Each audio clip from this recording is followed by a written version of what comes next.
गरीबी पे कोई सवाल नहीं आप लोगों के पास।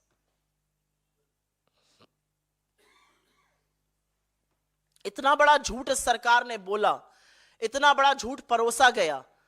आप लोग टीवी चैनलों से आते हैं, अखबारों से आते हैं, कितने लोगों ने उसको दिखाया? उसकी असलियत किसी ने बयां करी? किसी ने सवाल पूछा?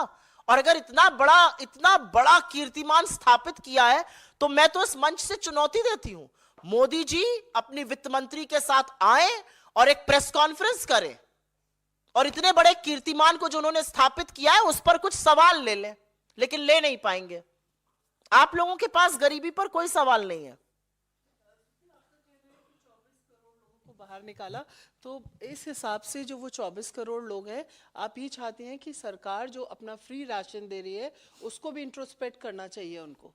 मैं ये कहना चाह रही हूं कि 24 करोड़ 82 लाख लोगों को जो निकालने का दावा किया जा रहा है वो झूठा है, वो गलत है, वो गलत मानकों पे आधारित है।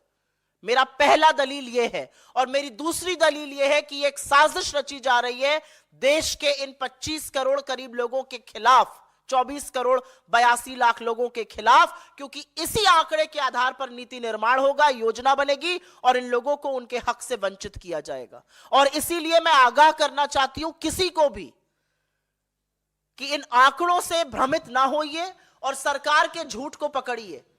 आज तक गरीबी नापने का एक मापदंड था, उस मापदंड को आपने बदल दिया। अगर आपके घर में टॉयलेट बना है और कोई फर्क नहीं पड़ता, अगर आपके 2 बच्चों को 2 जून की रोटी नहीं मिल रही है, अब आप गरीब नहीं है।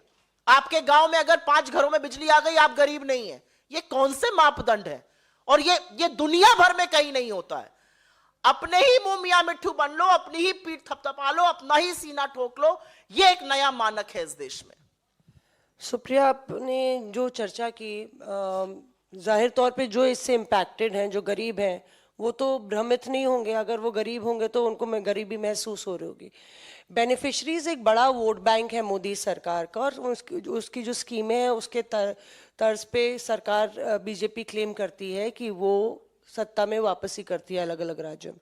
आपको क्या लगता है कि वो वोट बैंक जो बीजेपी का है, बीपीएल है, उसमें अति पिछड़ा वर्ग है, वो इम्पैक्टेड होगा और वो इससे प्रभावित होगा कि हाँ हम गरीब हैं पर गरीब माने नहीं जा रहे हैं? मैं पूरी तरह से इस बात से सहमत ही नहीं हूं कि जो गरीब तबका है वो उनका वोट बैंक है। बीजेपी का एक वोट बैंक जरूर है, लेकिन उसमें सिर्फ गरीब हैं या सिर्फ लाभार्थी हैं, मेरा अपना मानना ये नहीं है, क्योंकि आंकड़े कुछ और बताते हैं। अभी चुनाव संपन्न हुए, जो एब्सोल्यूट वोट थे वो हमें ज्यादा बीजेपी से मिले, तो कहीं पर गरीब को ये लगता है कि उसके हक से उसको वंचित किया जा रहा है। आपने जो बात कही कि गरीब तो असलियत जानता है, बिल्कुल सही बात है, गरीब असलियत जानता है। गरीब एक साबुन की टिकिया और सिर पे लगाने वाला तेल और एक मंजन नहीं खरीद पा रहा है, लेकिन सरकार का कहना है कि गरीबी कम हो गई है। तो मेरा अपना मानना है कि सरकार के ये जो दावे हैं, ये जो गुलाबी मौसम बनाने की तरकीबें हैं, ये कहीं ना कहीं लोगों को धीमे से उस सेफ्टी नेट से निकाल देने के लिए है। 5 साल तक फ्री राशन आपको देना पड़ रहा है, मेरे देश को आप इस कगार पर ले आए और दम भर रहे हैं, हवा गुब्बारा चल रहा है कि गरीबी कम हो गई। अगर गरीबी कम हो गई होती तो बेरोजगारी ना होती।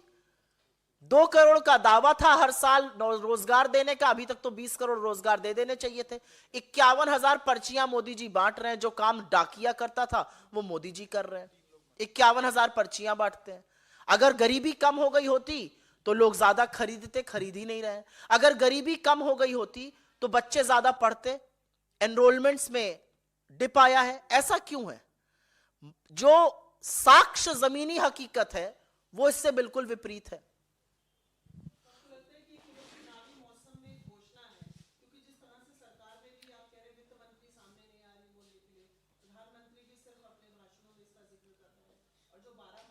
आपको नहीं लगता कि नीति आयोग ने एक रिपोर्ट निकाल दी? आपसे मैं एक रिपोर्ट प्रिपेयर करने को कहूं, आप थर्ड पार्टी को भी इन्वॉल्व मत करिए, आप एक रिपोर्ट निकाल दीजिए और रिपोर्ट निकालने के बाद आप खुद ही सर्वे कर लीजिए, खुद ही अनुमान लगा लीजिए, खुद ही रिपोर्ट रिलीज करा दीजिए और अपने प्रधानमंत्री से उसको, प्रधानमंत्री इसके बारे में बात कर रहे हैं। मतलब सरकार की कोई एजेंसी तो कहे, लेबर मिनिस्ट्री तो आकर कहे कि हाँ हमने इतना रोजगार दे दिया, वित्त मंत्रालय तो आके कहे। वित्त मंत्रालय, एनएसएसओ के आंकड़े बिल्कुल दूसरे डायरेक्शन में है, कंजम्पशन गिर रहा है, आधा हो गया पिछले साल से, और यहां कहा जा रहा है कि गरीबी बिल्कुल कम हो गई है। तो मेरा मानना यह है कि ये झूठ जो रचा जाता है वो बड़ा हानिकारक है, लेकिन वो झूठ चुनावी मौसम में और रचा जाएगा, ये भी आगाह करना जरूरी है। जी सुप्रिया जी, वो मणिपुर के मामले पे आपसे एक सवाल है जो आप कल एक मिनट, आपका सवाल इस पर है, एक मिनट इस पर लेके फिर मैं आती हूँ आपके पास।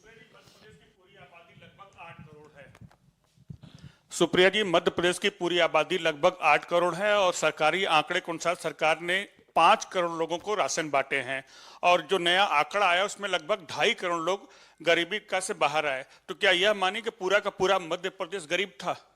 वही मैं पूछना चाह रही हूं, जो राज्यों के आंकड़े आए हैं उसमें से यूपी और मध्य प्रदेश प्रमुख तौर पे बड़ा अग्रसर होता दिख रहा है और वहां पर आपको ज्यादा फ्री का राशन बांटना पड़ रहा है। ऐसा क्यों है? हम इसका समर्थन करते हैं, राहत का काम होना चाहिए, सरकार वेलफेयर स्टेट में इसी काम करने के लिए इलेक्ट होती है, लेकिन इस तरह के झूठे दावे करके आप गरीबों का तो मजाक बना रहे हैं, आप पूरे देश को मूर्ख समझकर उनको और मूर्ख बनाने का काम बंद कर दीजिए और अपने आप को, एक हुडविंकिंग शब्द होता है अंग्रेजी में, अपने आप को भी मूर्ख बनाने का काम बंद कर दीजिए, क्योंकि इन्हीं आंकड़ों पर आप नीति निर्माण करिएगा। जी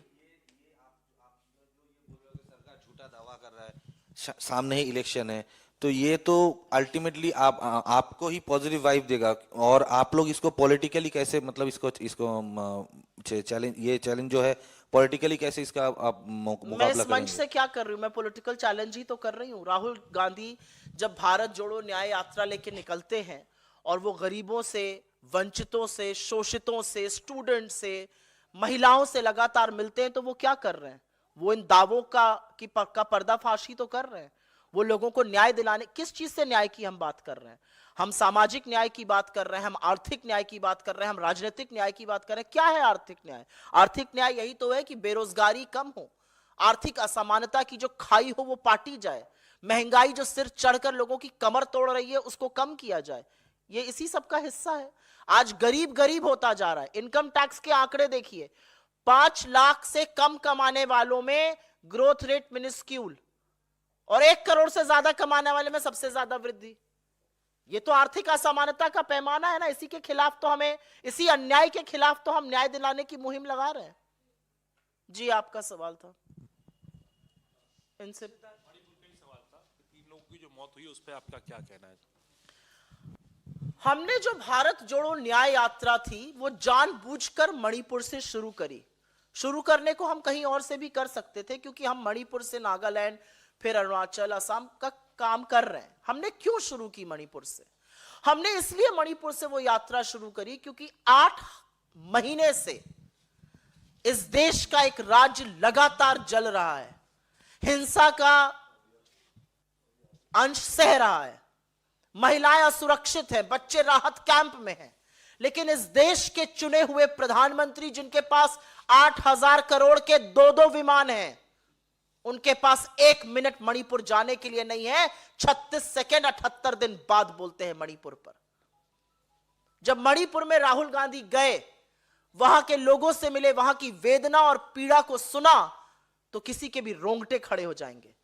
लेकिन इस सरकार ने ऐसा एक माहौल रचा है कि मणिपुर में जैसे सब अच्छा है, सब ठीक है। अगर सब ठीक है तो आज भी कर्फ्यू क्यों है कई जगहों पर? अगर सब ठीक है तो सेना और पुलिस में लड़ाई क्यों है? अगर सब ठीक है तो एक कमांडर की हत्या कैसे हो जाती है? अगर सब ठीक है तो सुरक्षा बलों के ऊपर प्रहार क्यों होता है? आज यह पूछना जरूरी है मणिपुर में, क्यों हजारों लोग 8 महीने से राहत कैंप में रहने को मजबूर हैं? इन सब बातों का जवाब क्या है? मोदी जी आंध्र प्रदेश और केरल घूम रहे हैं, मणिपुर नहीं जा सकता आपका विमान? आपका विमान ग्रीस, अमेरिका, यूरोप हर जगह की यात्रा करेगा, मणिपुर नहीं जाएगा। मणिपुर जहां पर 48 घंटे पहले एक सिक्योरिटी पर्सनल की हत्या हुई, वो आज भी हिंसा से ग्रसित है, लेकिन प्रधानमंत्री को और मोदी सरकार को मणिपुर की कोई चिंता नहीं है।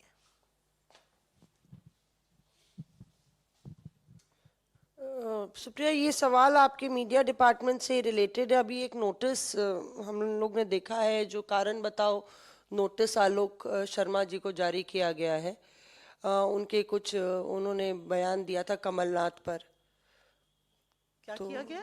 आलोक शर्मा जी को कारण बताओ नोटिस दिया गया है। उन्होंने कमलनाथ पर कुछ टिप्पणी की थी कि वो बीजेपी के साथ जो है उन्होंने कांग्रेस को हराने का काम किया है मध्य प्रदेश मुझे में। इसके बारे में कोई जानकारी नहीं है और मैं देखूंगी ये क्या बात है और उसके बाद इस पर बिल्कुल टिप्पणी दूंगी अपनी। और एक जो मामला आ रहा है अंकिता गुप्ता का, राहुल गांधी की यात्रा असम पहुंच रही है और वहां पे पोस्टर बैनर्स लगे हैं।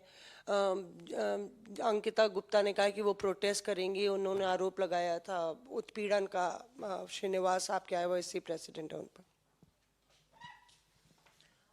मेरे लिए ना ये थोड़ा सा व्यक्तिगत विषय है, क्योंकि कांग्रेस पार्टी से ज्यादा महिलाओं का सम्मान और महिला सुरक्षा का दावा अन्य कोई पार्टी कर नहीं सकती है।